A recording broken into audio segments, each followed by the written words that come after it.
سلم يوم البعث والنشور يا رب العالمين يا أرحم الراحمين يا أرحم الراحمين يا أرحم الراحمين استجب دعاءنا استجب دعاءنا استجب دعاءنا يا رب العالمين ويا قديم الإحسان ويا مجيب الدعوات ويا ذا الجلال والإكرام استجب دعاءنا بلطفك وكرمك يا أرحم الراحمين استجب دعاءنا بحرمة اسمك الأعظم وبحرمة أسمائك الحسنى وبحرمة كتابك المنزل وبحرمة نبيك محمد صلى الله تعالى عليه وسلم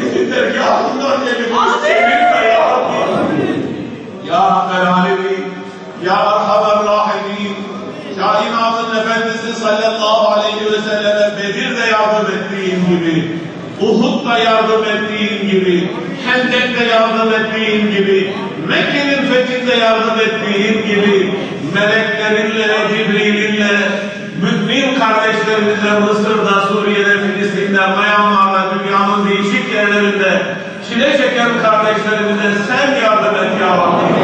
Ellerinden sen tut ya Rabbi. En kısa zamanda zaferi onlara sen ihsan et ya Rabbi.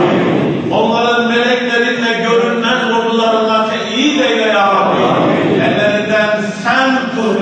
Onları sahibi selamete sen çıkar ya Rabbi. Ya Rabbi içimizdeki beyinsizler sebebiyle bizi helak etme Allah'ım. İçimizdeki günahkarlar sebebiyle bizi cezalandırma Allah'ım. Bize lütfunla muamele eyle. Bize kereminle muamele eyle.